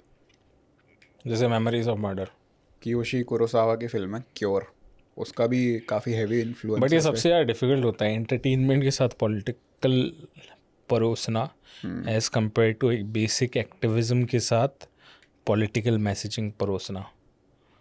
ये बहुत मुश्किल है भाई। इसमें बाप है स्पाइक ली, भाई वो फोड़ देता है। आई थिंक ये जो वन बैटल आफ्टर अनदर है, अगर आपको एक फिल्म का पूरा कंटेक्स्ट समझना है, उसकी पॉलिटिक्स क्या है, उसके एस्थेटिक्स क्या है, उसका स्टाइल ऑफ पूरा जो नैरेटिव है, वो आई थिंक 2-3 फिल्में अगर इसके साथ में आप सप्लीमेंट कर दो, जैसे कि एक तो ये ब्लैक कल्समैन, इसकी फिल्म आई थी अभी स्पाइक ली की, बहुत बढ़िया फिल्म। आई थिंक उसने इस फिल्म से भी बहुत बेटर तरीके से पूरा वो पॉलिटिकल सटायर और इस सब को वो करा है कि एक ब्लैक आदमी क्लू क्लक्स क्लैन में आ जाता है, कैसे आ जाता है उसके ऊपर वो है कि वो कैसे उस जगह मतलब अंडर कवर एजेंट की तरह किस किस तरीके से वो जगह इन्फिल्ट्रेट करता है, बहुत क्रेजी है वो, स्पाइक ली करता है। फिर इसके साथ ये फिल्म जो आप बता रहे थे अभी, Big Lebowski, Coen Big brothers Lebowski। की नेक्स्ट लेवल पॉलिटिकल एम्प्टीनेस जो है यूएस की, जो एक थोड़ा निहिलिस्ट सा उनका एक निहिलिस्ट और एक कैपिटलिज्म का जो एक एम्प्टीनेस है, there is lack of anarchy का स्वाद भी है ना लोगों को वहाँ पे, वो उनके यहाँ बड़े अनार्किस्ट होते हैं, उनके यहाँ बहुत है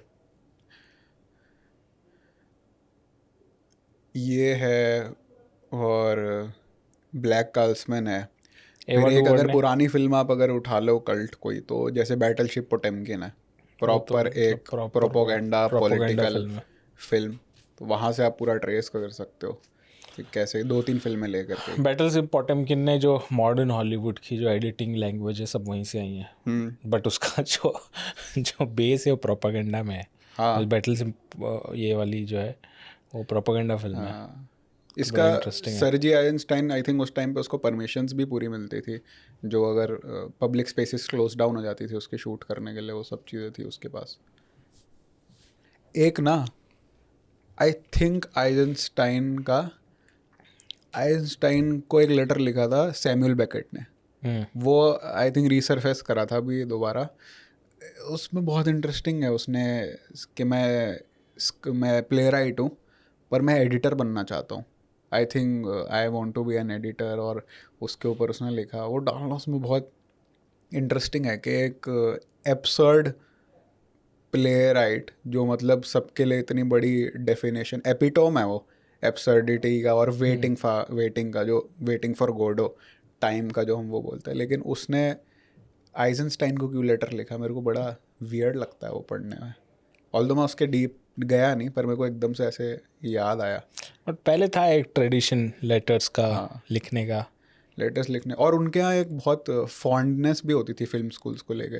जैसे टार्कोस्की का एक स्टेटमेंट है इसमें कि there is only one way to learn film making, that is go become an apprentice to a master, only one way, and the other way is go to a film school. There are only 2 ways, क्योंकि equipment बहुत महंगी है, तो आपको छत चाहिए जिसके अंदर आप वो इक्विपमेंट एक्सेस कर पाओ, वो सब है, जो कि अब मुझे नहीं लगता ट्रू है।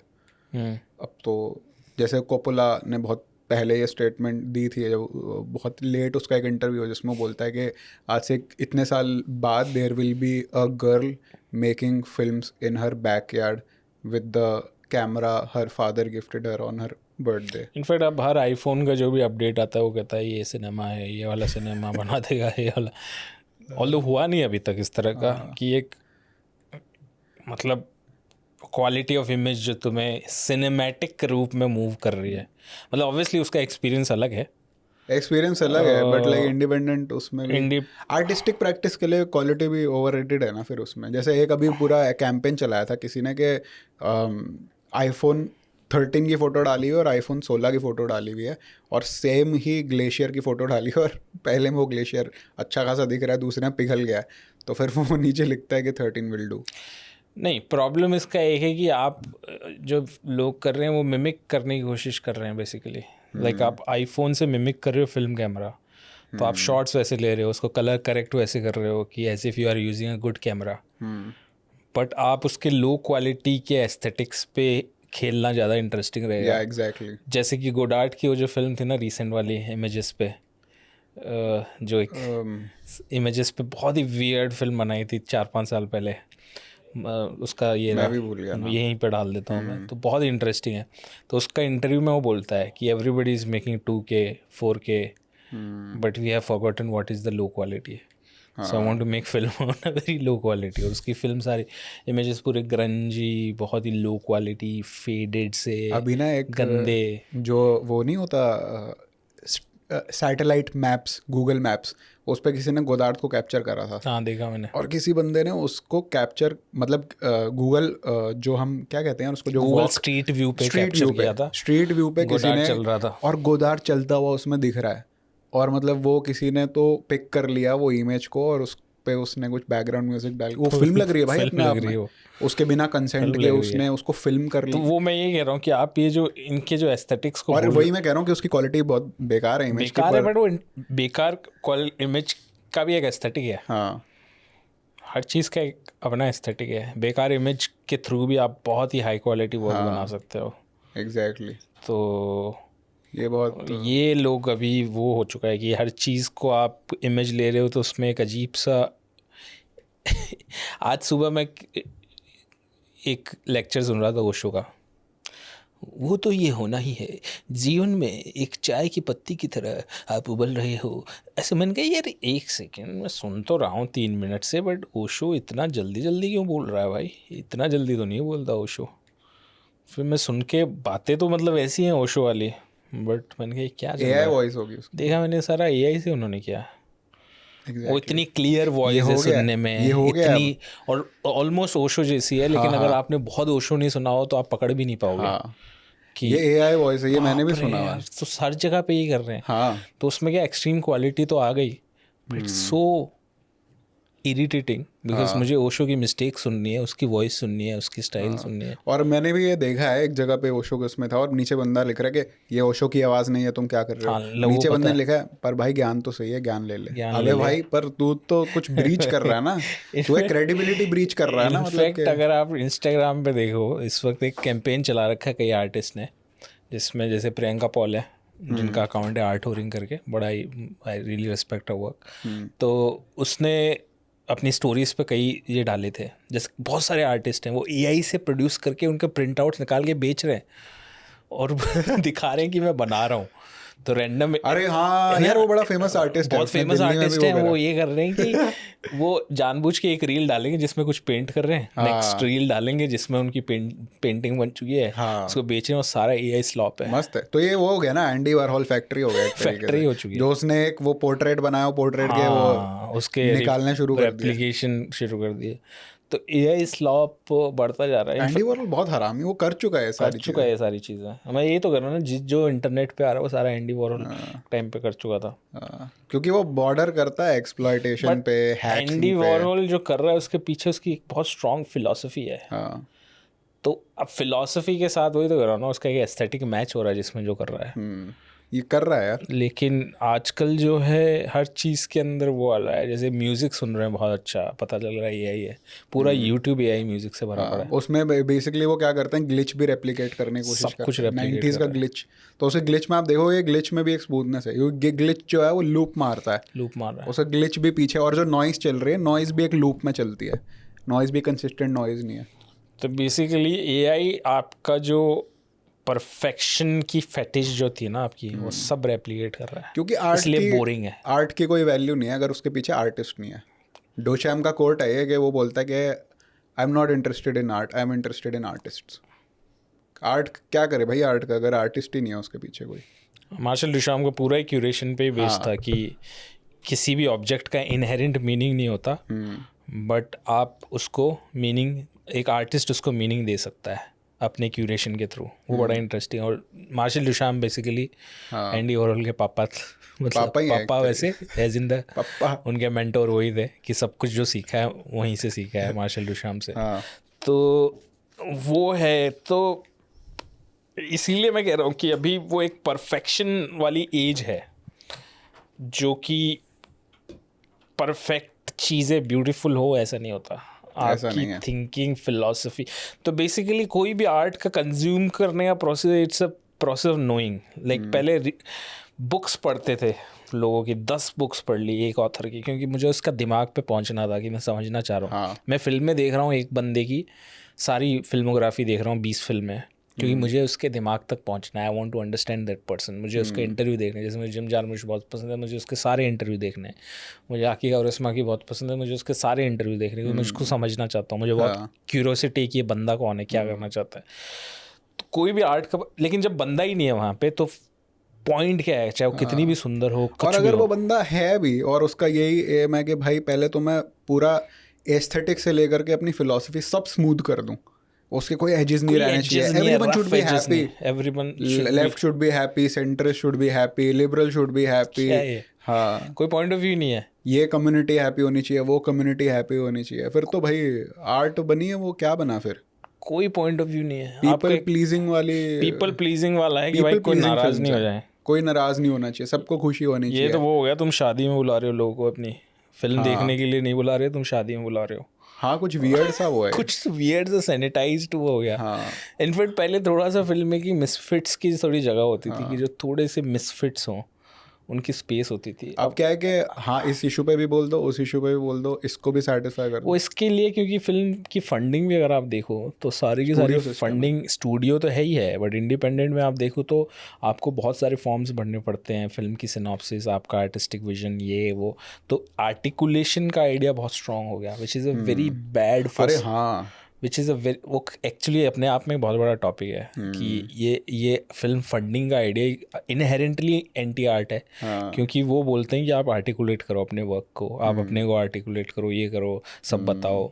तो आप जितना आर्टिकुलेट करते जाते हो उसका प्रॉब्लम ये है कि जैसे आप पुराने जितने भी आर्टिस्ट देखो वो अपने वर्क को आर्टिकुलेट नहीं कर पाते, कोई भी नहीं कर पाता। अरे पर आपने बोलते हैं कि मैंने बोल दिया तो ख़त्म हो गया। हाँ तो इसलिए आपके जो सीन आपने बनाए वही कह रहे हो ना, जो खत्म हो गए क्योंकि आपने इमेज क्रिएट करी है, उसकी कोई वैल्यू नहीं है भाई, कोई वैल्यू, आप उसको यूटिलिटी बनाना चाह रहे हो, नहीं पर ये स्ट्रक्चर है, स्ट्रक्चर में जब यहाँ पे मैंने इसको फिट किया तो इससे क्या मिलेगा अगले से, पोएट्री तो खत्म हो गई, अबे क्या मिलेगा भाई, कुछ नहीं हो रहा जी मतलब भाई, कहीं तो टांका भिड़ाओ इसका, तो भाई कैसे होगा, या तारकोवेस्की की कोई फिल्म कैसे बनेगी, या फिर कुछ नहीं है इस चीज़ का मतलब, कोई भी फिल्म नहीं बन पाएगी। और ये जो स्ट्रक्चर थोपते हैं और ये सब करते हैं तो रेट्रोएक्टिव ये करते हैं और फिर आपके सर पे बिठा देते हैं 4-5 मेंटोर जिनको खुद को भी कुछ नहीं आता, खुद को भी कुछ नहीं पता है, और मतलब उसमें जब आपने इमेज बनाई है उसको अगर मैं बोल ही सकता हूँ पूरा तो खत्म बात, तो बनाऊँ क्यों। एक अमित दत्ता की फिल्म का सीन है, उसमें एक कैरेक्टर होता है, मतलब डॉक्यूमेंट्री मैंने एडिट करी थी, नोट्स ऑन गुलेर। तो कहता है कि वो पुस्तक कहाँ है जी, आपके भाई की पुरानी पुस्तक, एंशिएंट पुस्तक, बहुत पुरानी, 100 साल कुछ, मतलब 100 साल नहीं, सॉरी 30-40 साल पुरानी। कहता वो तो मैंने फाड़ के नदी में बहा दी जी। तो बोलता नदी में बहा दी जी, वो तो बहुत पुरानी पुस्तक है, उसकी तो एक वैल्यू है हिस्टोरिकल।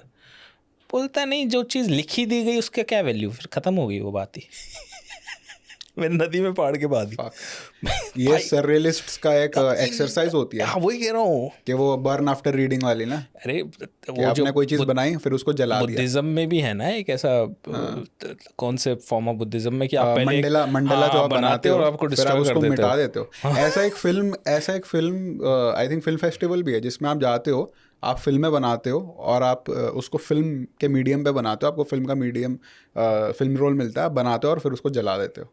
बहुत ब्यूटीफुल है। हाँ गजब का आइडिया भाई। इंस्टा स्टोरी भी यही है, इंस्टा स्टोरी 24 घंटे के लिए है, खत्म।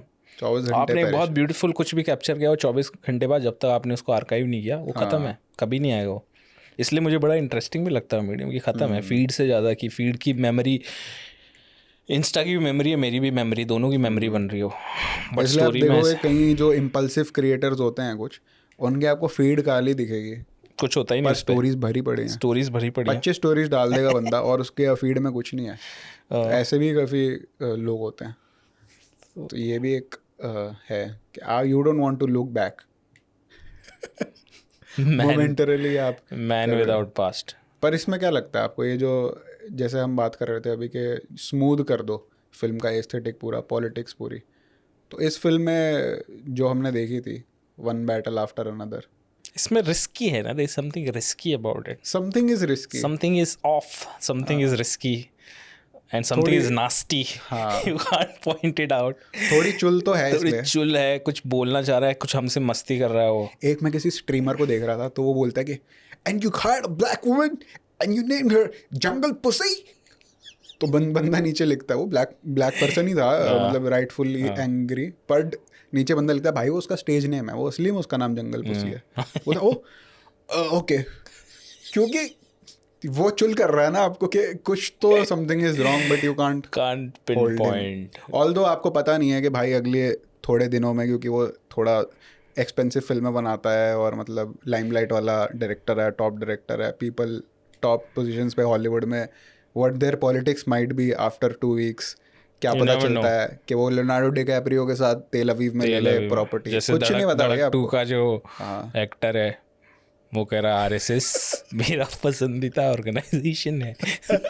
उसके बाद वो नीली शर्ट पहन के गिटार भी गिटार भी बजा रहा था, शैलेंद्र की पोएट्री, शैलेंद्र की सब कुछ है। आपको गा जो रहे। कंज्यूम करना है मेरे पास सब कुछ है। आपको राइट चाहिए लो राइट, आपको लेफ्ट चाहिए लेफ्ट, अम्बेडकर राइट ये लो मतलब ये। सब है आपके पास। मेरे पास सब है। फिर आप अपने वो जनेयू सेरेमनी पे भी जनेऊ कॉन्वर्सेशन, सेरेमनी पे भी बोल रहा है एक पॉइंट पे। तो ये है आजकल कि प्लीजिंग वाला गेम, सबको सब खुश रहने चाहिए। सब खुश रहने चाहिए, बट उसका अपोजिट भी बड़ा गंदा है। जो प्लीजिंग का अपोजिट फिर क्या होगा, प्रोपोगेंडा या फिर सिंगुलर, वो भी उसमें भी कुछ नहीं है। तो वही आई थिंक इनिशियल लेवल पे जो आर्ट विदाउट यूटिलिटी वाला है ना, सबलाइम, जो ना इधर का हो ना उधर का हो, बट कुछ there is some kind of beauty something in that that. People pleasing में वो होता है कि आप एजेस मार देते हो अपने, सारे खत्म हो जाते हैं। एआई वाला है, एआई में सारे एजेस खत्म है। Kill yourself. आपका सैनिटाइज, आप बेसिकली अपना एक सैनिटाइज वर्जन दे रहे हो दुनिया को कि ये देखो ये मैं हूँ। और आपके आर्ट में आपकी सबकॉन्शियस की कोई गंदगी नहीं दिखाई देती, क्योंकि आपने सबकॉन्शियस से छुपा रहे हो। और एक आर्ट में सबकॉन्शियस छुप गया तो वो आर्ट का कोई पॉइंट नहीं है। जैसे मुझे एक कॉमेडी हम लोग देख रहे थे, तो उसमें उस बंदे का सबकॉन्शियस अचानक निकल के आ रहा था, मुझे बड़ा इंटरेस्टिंग लग रहा था कि कहाँ से क्या क्या हाँ, बता रहा है। इंटरेस्टिंग है। तो वो क्योंकि है ये जो फिल्म मेकिंग है ना, कि मतलब आप सब खुश है सब उसमें, कि आप सेल्फलेस हो, मतलब कुछ एक दिखना भी चाहिए थोड़ा सा कि ये नहीं यार इसका यही मुद्दा है, ये इसी चीज़ पे बात इस पे करेगा। बात, हाँ। जैसे स्पाइक ली की फिल्मों में होता है, वो ब्लैक कैरेक्टर है तो वो ये नहीं दिखाएगा कि अच्छा ब्लैक कम्युनिटी में ये भी प्रॉब्लम है, इसमें ये भी प्रॉब्लम है, आप ये भी देखो, क्योंकि यार गोरा आएगा देखने तो उसको भी खुशी रहनी तो चाहिए भी यार। रखना, जैसे आर्टिकल 15 में दिखा दिया उसने कि दलित भी कास्टिस्ट ये है। भी है। और ये मतलब इन सारी फिल्मों में ये रहता ही है थोड़ा सा, आई थिंक वियर्ड सा एक वो है। या तो आप खुश करते हो सबको और सब कुछ क्यूट दिखा देते हो, या फिर ये वाली चीज़ है कि आप बिल्कुल ही आउटरेज के उसमें चले आते हो। बट आउटरेज में फिर पीटीए ने वो पंक्चर कर दिया, उसने बोल दिया कि भाई तुम भी लूज़र तो हो ही ना। वो चीज़ उसने आई थिंक इंटरेस्टिंग करी। एसेंशियली वो कॉमिक कैरेक्टर्स ले रहा है। और अगर आप चार्ली चैपलिन की फिल्मों देखोगे तो उसमें क्या करता था वो कि बंदा अगर चल रहा है तो भाई एक तो उसको ना उसके पास पैसे हैं ना उसके पास कुछ बहुत बड़ी कोई कुछ नहीं है that you will admire, rather than the fact कि उसके आसपास everyone is an asshole and this guide might not have that malice in his heart. तो वो चल रहा है तो आसपास ऐसे कभी ट्रेन निकल गई, कभी कभी बस निकल गई, कभी कुछ आ गया और कहीं से फ्लिप होके वो कहीं पे, पर वो अपने में ही चल रहा है, उसके आसपास कियोस है पर वो चल रहा है। तो आपको एक ओल्ड स्कूल इनोसेंस या वो दिखता है कि मैलिस नहीं है इसके उसमें। या फिर वो एक जगह से गिरता है फिर वापस उड़ता है, वापस ट्राई करता है, गिरता है फिर उठता है फिर वापस ट्राई करता है। कॉमिक कैरेक्टर्स का ये बहुत बेसिस होता है कि आप वो हार रहे हैं बार बार, एसेंशियली वो लूजर ही हैं, पर आप इसलिए पसंद करते हो कि उनके हार्ट में वो मैलिस नहीं है। जैसे मिस्टर बीन्स, मिस्टर बीन है, मैलिस नहीं है उसके हार्ट में, but he is always trying है। You love them for trying. तो वो एक है कि दे आर वो नॉट एक स्टॉपिंग। स्पोर्ट्स मूवी का भी एस्थेटिक है कॉमेडी में, देखो तो it's very sports movie aesthetic. Exactly हाँ। तो क्रेजी है ये, काफ़ी अच्छा तो है। इनफैक्ट कोई आई थिंक बहुत बढ़िया कॉमेडी वो बन सकती है इसके ऊपर, काफ़ी इंटरेस्टिंग है स्पोर्ट्स के ऊपर। लेकिन स्पोर्ट्स मूवी का मेरा एक क्रिटिक है कि उसमें ये सोचते हैं कि निहिलिज्म को आप प्रोडक्टिविटी से किल कर सकते हो। तो basically more you become productive, more you become towards goal, your nihilism will be controlled, your that side will be controlled when you win or reach a stage. But life शायद इस तरह से move नहीं करती कि आपने एक competition या कुछ जीत लिया then it's a success. Depression तो रहेगा उसके बाद आ जाएगा। तो वो है कि वो सक्सेस का मार्कर एक इवेंट को बना देते हैं, which is I don't know, weird रहता है वो, आपको एक गोल टू गोल पुश करता है। और ये आई थिंक बहुत ज़्यादा पॉलिटिकली ड्रिवन फिल्में जो होती हैं उनमें भी होता है कि हाँ, वो जो एक ऑन द goal नोज तक politically on the driven nose, फिल्में हैं ना, उनमें भी बहुत ज़्यादा होता है। तो वो भी फिर आपको लगता है कि यार ऐसा लगता है कि अब ये इसकी जो पॉलिटिक्स है इसका एस्केप तो नहीं बन गया दुनिया से। तो वो भी बड़ा फिर वियर्ड लगने लगता है। ऐसा लगता है कि फिल्म मेकर के लिए एक लौता, दिस इज़ अ लास्ट शू वो होता है ना shoelace, snapping of the shoelace, जो वो बुकोस्की की पोयम है कि ये लास्ट रिजॉर्ट है इसकी लाइफ में कि ये पॉलिटिकल फिल्म बना दे और दुनिया एक्सेप्ट कर ले कि ये पॉलिटिकल आर्टिस्ट है, वरना अगर ये टूट गया तो मर जाएगा। वो नहीं होना चाहिए, वो नहीं होना चाहिए। मतलब it should be very, I think, laid back. आप अपने तरीके से अपने कंफर्ट में वो चीज़ कर रहे हो, अपना अपना तरीका है। अपना अपना है जी। बड़ी इंटरेस्टिंग टॉपिक है, फिर कभी आई थिंक हाँ, हम इसको लोग कर सकते। काफ़ी बड़ा टॉपिक है, तो 5-6 घंटे का डिस्कशन हो सकता है ये वाले इस आइडिया पे, क्योंकि बहुत सारी चीज़ें और भी बच रही हैं अभी। हाँ, So maybe some other day we will talk about it, but please let us know what are your thoughts. We love reading your comments. उससे बड़ा कुछ सीखने को मिलता है हमें कई इंटरेस्टिंग कमेंट्स से। सो हाँ, वो आप करिए, and if possible then please become a member. और आप जितने मेंबर बनते हैं उससे हम अपना स्टूडियो का, हमारा भी डेली का सारे जितने बिल हैं उसको हम खर्चा चला पाते हैं। So please do become a member, and also my book is out for pre-order, so those of you who haven't ordered it can order it. I am giving the link in the description, so please do check it out. Thank you so much for watching this episode.